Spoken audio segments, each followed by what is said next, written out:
The year is 390 BCE. In the fertile lands of northern Italy, a child is born among the Celtic Senones tribe. His name is Brennus, and one day he will lead his people to the very gates of Rome. At this time, the Roman Republic is still young. Just a century ago, they cast out their kings and founded a new government. Their power is growing, their legions are strong, but their confidence far exceeds their experience. North of Rome, the Italian peninsula is a patchwork of peoples. The Senones, a Gallic tribe from beyond the Alps, have settled near the Adriatic coast. They are fierce warriors, renowned for their courage, and their leader, Brennus, is ambitious and proud. The spark that ignites the coming conflict begins not with war, but with trade. When Gauls arrive at the Etruscan city of Clusium seeking land, the Etruscans panic and turn to Rome for help. Rome sends envoys, but instead of mediating, these envoys join the Etruscans in battle, a grave violation of ancient law. One even kills a Gallic leader. Outraged, Brennus demands justice from Rome, hand over the guilty men, or face the consequences. The Roman Senate refuses. This decision seals the city's fate.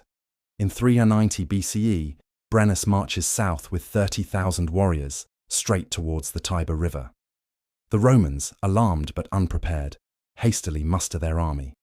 They meet the Gauls near the small town of Alea. It is the 18th of July, a day that will forever be remembered as one of Rome's darkest. At the Battle of the Alea, the Roman formation collapses. Their flanks are crushed, and their soldiers flee in panic. It's not just a defeat, it's a complete rout. Survivors scatter, carrying news of the disaster back to Rome. Within days, Brennus and his Gauls arrive at the city's gates. The outer walls stand undefended. Most citizens have already fled to the fortified Capitoline Hill. The rest, the elderly, the priests, the senators, remain in their homes, dressed in their finest robes, awaiting their fate. The Gauls enter Rome without a fight. They plunder, burn, and destroy. Flames consume the city's temples and houses. Only the Capitoline Hill holds out, guarded by a small band of Romans. For months, the Gauls besiege it, waiting for starvation to do what their swords cannot. One night, the Gauls attempt a surprise attack, scaling the cliffs in silence. They almost succeed, but the sacred geese in Juno's temple begin to cry out, awakening the defenders who repel the assault.